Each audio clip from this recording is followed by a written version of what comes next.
लोकसभा सुरक्षा चूक मामले पर लगातार व्यवधान के बाद संसद के दोनों सदनों की कार्यवाही दिन भर के लिए स्थगित।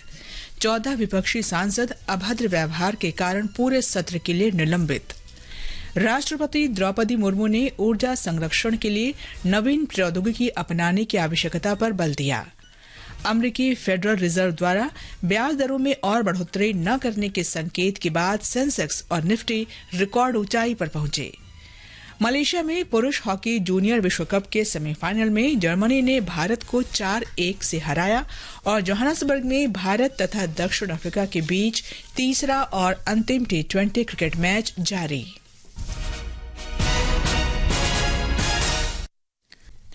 सदन के नेता पीयूष गोयल ने उन्हें निलंबित करने का प्रस्ताव पेश किया, जिसे ध्वनिमत से स्वीकार कर लिया गया।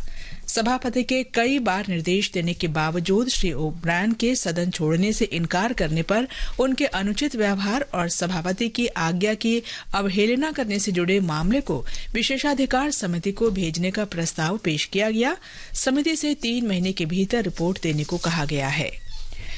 लोकसभा में सुरक्षा उल्लंघन में 8 सुरक्षा कर्मियों को निलंबित कर दिया गया है। निलंबित कर्मी दिल्ली पुलिस सहित विभिन्न सुरक्षा एजेंसियों से हैं। इससे पहले गृह मंत्रालय ने लोकसभा सचिवालय के अनुरोध पर संसद की सुरक्षा में उल्लंघन की घटना की जांच के आदेश दिए हैं।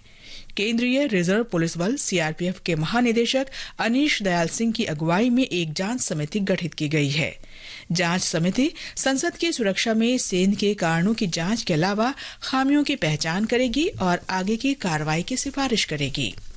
ये समाचार हमारी वेबसाइट newsonair.com/हिंदी और हमारे mobile app news on AIR पर भी उपलब्ध हैं। सुनो, हम अपनी टैक्स रिटर्न तो हर साल भरते हैं, तो फिर ये एडवांस टैक्स का क्या इशू है? जिस तरह पौधे को पनपने के लिए समय समय पर पानी की आवश्यकता होती है, ठीक उसी तरह विकास के मार्ग पर आगे बढ़ने के लिए देश को भी समय समय पर धन की आवश्यकता होती है और इसके लिए समय समय पर हमारे द्वारा दिया हुआ एडवांस टैक्स एक महत्वपूर्ण योगदान देता है। अपने एडवांस टैक्स की तीसरी किश्त 15 दिसंबर तक जमा करवा कर आप भी देश के विकास में अपना योगदान दें। कंपनीज, कॉर्पोरेट्स, सैलरीड एम्प्लॉइज या फिर वे व्यक्ति और संस्थाएं जिनके TDS या TCS कटने के बाद भी कर देयता 10,000 रूपए या उससे अधिक है, उनके लिए एडवांस टैक्स देना अनिवार्य है। अधिक जानकारी के लिए www.incometax.gov.in पर लॉग ऑन करें। प्रत्येक आयकर दाता एक राष्ट्र निर्माता। ये आकाशवाणी है। राष्ट्रपति द्रौपदी मुर्मू ने राष्ट्रीय ऊर्जा संरक्षण पुरस्कार, राष्ट्रीय ऊर्जा दक्षता नवाचार पुरस्कार और राष्ट्रीय ऊर्जा संरक्षण चित्रकारिता प्रतियोगिता 2023 के विजेताओं को आज नई दिल्ली में सम्मानित किया। ये समारोह राष्ट्रीय ऊर्जा संरक्षण दिवस के अवसर पर आयोजित किया गया। राष्ट्रपति ने कहा कि ऊर्जा दक्षता और संरक्षण के लिए दिए गए पुरस्कार अन्य लोगों को प्रेरित करेंगे। उन्होंने नई प्रौद्योगिकी अपनाकर ऊर्जा संरक्षण के लिए जागरूकता पैदा करने की जरूरत पर बल दिया। उपलब्ध संसाधनों का ऑप्टिमल यूटिलाइजेशन करते हैं तो प्रकृति पर और धरती माता पर अनावश्यक दबाव नहीं पड़ेगा और सभी की ऊर्जा संबंधी और अन्य जरूरतें पूरी हो सकेगी। एनर्जी एफिशिएंसी और इनोवेशन को बढ़ावा देना होगा। नवीनतम टेक्नोलॉजीज का उपयोग करके ऊर्जा की बचत के उपायों का प्रचार प्रसार करना होगा और उन्हें बड़े पैमाने पर इस्तेमाल में भी लाना होगा।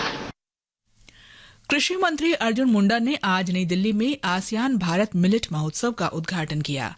महोत्सव का उद्देश्य जागरूकता बढ़ाना और अंतर्राष्ट्रीय मिलेट वर्ष के अनुरूप मोटे अनाज से बने उत्पादों के लिए एक बड़ा बाजार स्थापित करना है। महोत्सव में Cambodia, Indonesia, Laos, Malaysia, Myanmar, Philippines, Thailand और वियतनाम के प्रतिनिधि शामिल हुए। श्री मुंडा ने कहा कि श्री अन्न किसानों, उपभोक्ताओं और पर्यावरण के लिए लाभदायक है और वैश्विक खाद्य पोषण सुरक्षा में महत्वपूर्ण योगदान देता है। उन्होंने कहा कि ये कार्यक्रम खेती तथा पोषण में श्री अन्न की अपार क्षमता को दर्शाता है। इलाहाबाद उच्च न्यायालय ने मथुरा में श्री कृष्ण जन्मभूमि मंदिर से सटे शाही ईदगाह परिसर के न्यायालय की निगरानी में सर्वेक्षण की अनुमति दे दी है। न्यायालय ने मस्जिद के सर्वेक्षण के निरीक्षण के लिए अधिवक्ता आयुक्त की नियुक्ति पर सहमति व्यक्त की। याचिकाकर्ताओं का दावा है कि ऐसी शिल्पकृतियां हैं जिससे ये साबित होता है कि ये एक समय पर हिंदू मंदिर था। न्यायालय ने कहा कि सर्वेक्षण के तौर तरीकों पर 18 दिसंबर को अगली सुनवाई में चर्चा होगी। प्रवर्तन निदेशालय ने तृणमूल कांग्रेस के महासचिव और लिप्स तथा बाउंस कंपनी के महासचिव अभिषेक बैनर्जी की आय के स्रोत से संबंधित दस्तावेज आज कलकत्ता उच्च न्यायालय में प्रस्तुत किए। इससे पहले अभिषेक बैनर्जी ने न्यायालय के आदेश पर प्रवर्तन निदेशालय को 5000 पन्नों का दस्तावेज सौंपा था। सिक्किम में फंसे हुए सभी पर्यटकों को सुरक्षित गंगटोक पहुंचाया गया है। सेना का कल शुरू हुआ बचाव और राहत अभियान आज सुबह तक जारी रहा। रक्षा मंत्रालय ने बताया है कि कुल 1217 पर्यटकों को पूर्वी सिक्किम के क्षेत्र से सेना के ट्रांजिट कैंप तक पहुंचाया गया है। पर्यटकों ने मदद के लिए सेना का आभार व्यक्त किया है। मणिपुर में सांप्रदायिक हिंसा में मारे गए 64 लोगों के शवों को 7 महीने के बाद वायुसेना ने आज उनके पैतृक स्थानों में विमानों के जरिए पहुंचाया। इन शवों को इम्फाल और चूड़ाचांदपुर जिलों के विभिन्न अस्पतालों में रखा गया था। पिछले महीने मुख्य न्यायाधीश डीवाई चंद्रचूड़ की अध्यक्षता में सर्वोच्च न्यायालय की न्यायाधीशों की पीठ ने मणिपुर हिंसा में मारे गए लोगों के शवों का अंतिम संस्कार करने को कहा था। छत्तीसगढ़ के मुख्यमंत्री विष्णुदेव साय की अध्यक्षता में आज राज्य मंत्रिमंडल की पहली बैठक हुई। इस बैठक में उप मुख्यमंत्री अरुण साव और विजय शर्मा भी उपस्थित थे। श्री साय ने बताया कि मंत्रिमंडल ने राज्य के 18 लाख गरीब परिवारों को प्रधानमंत्री आवास योजना के तहत मकान देने की स्वीकृति दी है। आज पहला कैबिनेट का बैठक संपन्न हुआ है, जिसमें हम लोगों ने जो चुनाव कैंपेनिंग के दौरान मोदी की गारंटी में जो हम लोगों का वादा भी है, हमारे यशस्वी प्रधानमंत्री श्री नरेंद्र मोदी जी ने भी छत्तीसगढ़ की जनता ये वादा किया था कि हमारी सरकार बनेगी तो जो भारतीय जनता पार्टी का मुख्यमंत्री होगा वो सबसे पहला काम 18 लाख आवास स्वीकृत करने का काम करेगा, और आज वही काम हम लोग पहले कैबिनेट में किए हैं। छत्तीसगढ़ में आदिवासी बस्तर संभाग के कांकेर जिले में आज एक आईईडी विस्फोट में सीमा सुरक्षा बल बीएसएफ का एक जवान शहीद हो गया। सीमा सुरक्षा बल की एक टीम परतापुर इलाके में तलाशी अभियान पर थी। राजस्थान में भाजपा विधायक दल के नेता भजन लाल शर्मा को राज्यपाल कलराज मिश्र कल मुख्यमंत्री पद की शपथ दिलाएंगे।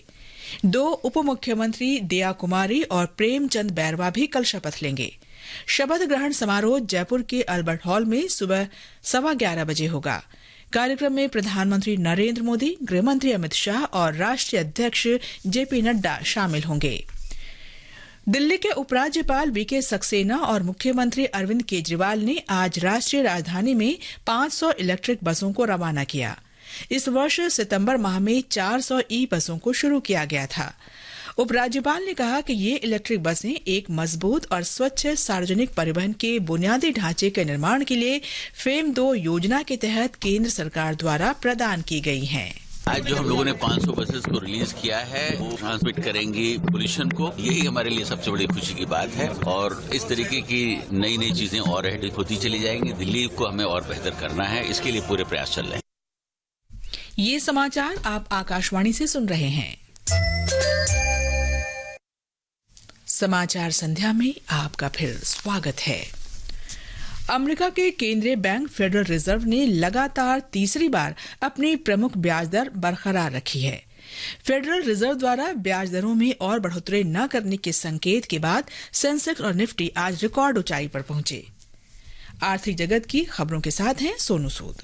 प्रमुख घरेलू बाजार सूचकांक आज 1% से अधिक के उछाल में रहे। बम्बई शेयर बाजार का सेंसेक्स 930 अंकों की छलांग लगाता हुआ 70,514 पर बंद हुआ। नेशनल स्टॉक एक्सचेंज का निफ्टी भी 256 अंकों की बढ़त दर्ज करता हुआ 21,183 पर बंद हुआ। अंतर बैंकिंग विदेशी मुद्रा बाजार में रुपया डॉलर के मुकाबले 83 रुपए 33 पैसे प्रति डॉलर के स्तर पर बंद हुआ और दिन के कारोबार में ब्रेंट क्रूड $75.90 प्रति बैरल पर था। ओडिशा में विकसित भारत संकल्प यात्रा 2047 तक भारत को एक विकसित देश बनाने और नागरिकों को सशक्त करने की दिशा में जागरूक कर रही है। लोगों ने विशेष रूप से युवा पीढ़ी अगले 25 वर्षों में विकसित भारत के निर्माण के लिए प्रधानमंत्री नरेंद्र मोदी के दृष्टिकोण की सराहना की। प्रधानमंत्री नरेंद्र मोदी ने काशी विश्वनाथ कॉरिडोर के 2 वर्ष पूरे होने पर प्रसन्नता व्यक्त की है। माईगव इंडिया पर एक पोस्ट में प्रधानमंत्री ने कहा कि काशी लगातार समृद्ध हो रही है। उन्होंने कहा कि वाराणसी बुनियादी ढांचे, संस्कृति, पर्यटन, वाणिज्य, नवाचार और अन्य क्षेत्रों में प्रगति की नई ऊंचाइयों को छू रहा है। समाज में पढ़ने की संस्कृति को बढ़ावा देने के लिए पुणे के एसपी कॉलेज में आज कुल 3066 अभिभावकों ने अपने बच्चों को कहानियां पढ़कर सुनाई और एक नया विश्व रिकॉर्ड बनाया। प्रधानमंत्री ने इसे गिनेस वर्ल्ड रिकॉर्ड में शामिल करने की सराहना की है। उन्होंने कहा कि पढ़ने से मिलने वाले आनंद से परिचित कराने का ये सराहनीय प्रयास है। कुआलालंपुर में FIH हॉकी पुरुष जूनियर विश्व कप के सेमीफाइनल में आज जर्मनी ने भारत को 4-1 से हरा दिया।